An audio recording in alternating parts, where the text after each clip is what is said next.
Hello and welcome to another Looney Tunes review video. If you are new to the channel, make sure you subscribe to follow my journey to review all 1000 classic Looney Tunes shorts and give this video a like as well. So this is a review for the fair-haired Hare, and with me today is my fellow fair-haired gentleman, my good friend Blue Genocide. Say hi! Hi! Didn't have anything funny this time. Well, this particular short is going to do all the work for us because it's that good, so we'll definitely get into that. So this is the Fair-haired Fair. See, I said it again, but I stuffed up before the recording, and I'm stuffing up again. The Fair-haired Hare, released in 1951, so on the 14th of April 1951. It's the 618th in the series, and it's directed by Friz Freley. You can find this beautiful restoration on the Bugs Bunny 80th anniversary Blu-ray set. Just mind the Pop Funko thingy. The discs are great, still buy it, and it's out there for a good price. Buy.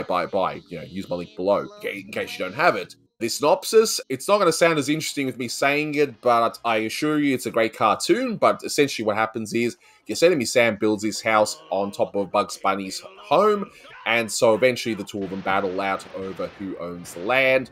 And then later on, what happens in relation to the whole setup. And I can't show you the full cartoon here, of course, you know, because of YouTube and all that jazz, as is under copyright. A few bits of trivia. Now, one is a bit of a question mark, because I'm pretty sure this is the case, and you guys can let me know in the comments if this is correct, but I believe this is the first time Yosemite Sam actually says, "Great horny toads!" I don't recall him saying it previously. I'm pretty sure this is the first time. But what is confirmed, it's also confirmed by Konstantin Nasser. He did the commentary, which you should listen to. Not only great in his commentaries, but he also makes those wonderful special features and a lot of the animation sets around. But he confirms, yeah, this is the first Yosemite Sam with his lips red like the mustache. So before you would have the lips a different color, now it's part of the mustache, although you'll see a few shots where it's like the old Yosemite Sam, but whatever. We'll just do a Simpsons reference and say a wizard did it. I don't know. We'll say something, I guess. One other minor pop culture reference, yeah, when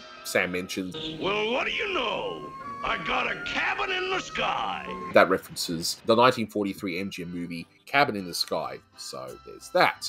So let's reassure people right now, before we continue with this review, no, we're not going to go on a massive tirade over how lousy the name is for such a great cartoon. Are we that known for that? Like previously, because we did it a few times, and with good reason, because, well, they were just meant to be stupid little puns. They weren't meant to be remembered because of the nature of a theatrical cartoon. It's just something that's annoying to fans 70, 60 years after the fact. Yeah, because I keep forgetting which is which. Well, not that cartoon, because that is one cartoon, you know. But anyway, like if you told me, hey, do you like the cartoon, the Fair-haired Fair? See, I did it again. Fair-haired Fair.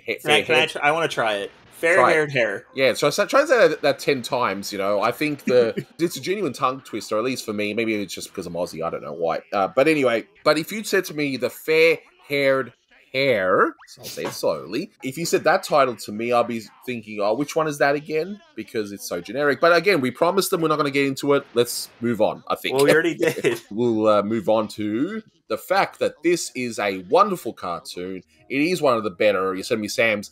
It's perhaps not my favorite, admittedly. No, there are other ones, but this one's definitely up there, I'd say. I agree. It's definitely not my favorite Yosemite Sam, but it's a really good one. Well, I think we're on the same page in relation to this. But, you know, let's go through the short itself.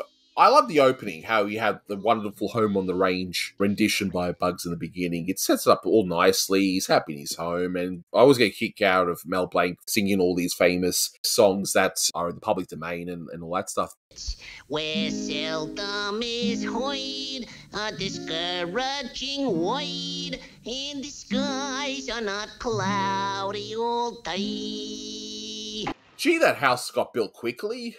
You know, it'd be nice if that was the case in real life. What do you think? Some really efficient service. Exactly, especially in that time period. Anyway, we won't spend many minutes discussing about the logistics of getting the house built so quickly out in what looks to be a more desolate area. But I will point out, though, in that scene, what I noticed is if you look at all those little side characters, how they're relatively crudely drawn. I mean, they serve their purpose. I'm not saying it's terrible or anything, but it does show you by this point the budgets were going to slowly start shrinking, so they have to look at ways at keeping costs down, and you'll notice that the two main characters are the ones that are the best drawn, but those little incidental characters were just crudely done just to get the gag done and see you later. In later cartoons, they probably wouldn't have even done that. They probably would have just done a sound effect or something. Just like with the moving truck. Have you had your stuff moved in such a fashion? Can't say I have. I don't know if that's actually far from the truth. I think that moving trucks mostly do now. They just want to dump everything and get out. Or the flip side, they want to take their time and make more money because they work on the hour. But anyway, what are some of the gags you liked in this one? I'll let you pilot for a little bit. Okay. Well, I did like the fact that after all these years of trying, Yosemite Sam actually does get to shoot bugs, and he hits them in a pretty vulnerable place. I'll just say that. I'm told I'm not allowed to say the A word. Yes. He wasn't even trying. You can't get away with this. I'll take this to the highest court in the country.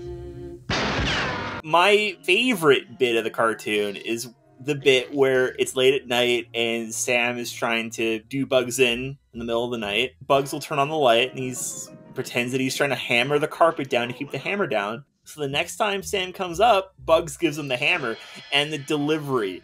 There. That ought to keep that carpet flat. Mel Blanc's delivery is perfect. Yes.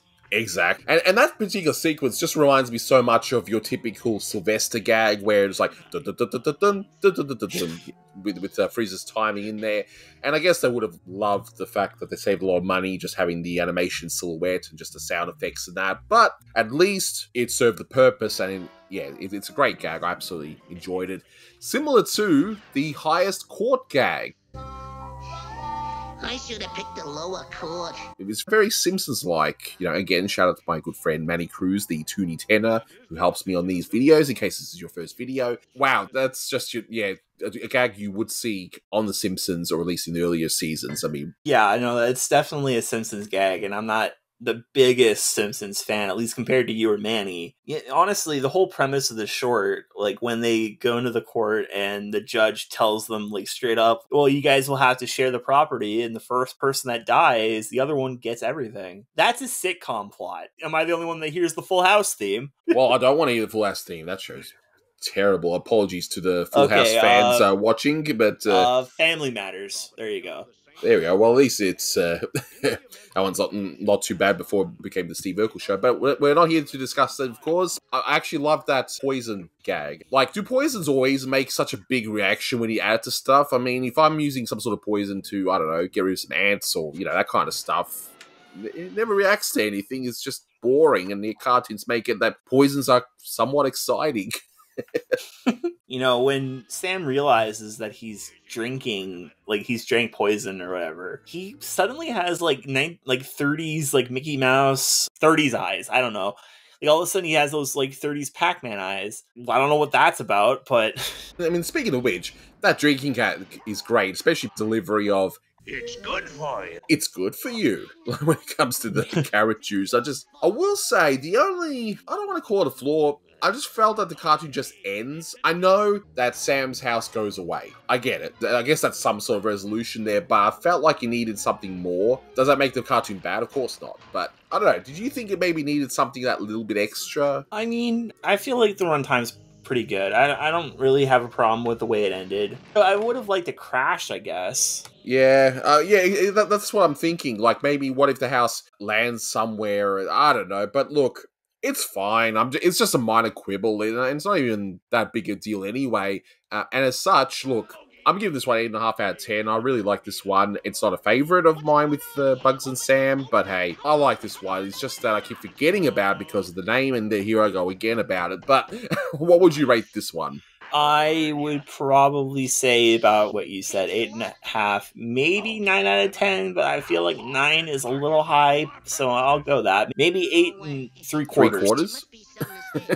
8 3/4.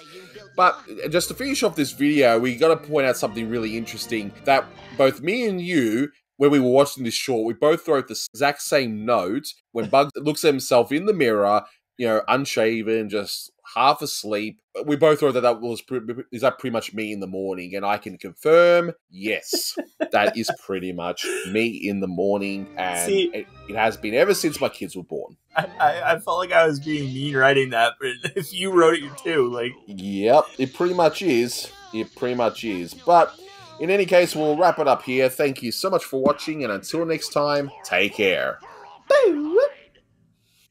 Well, what do you know?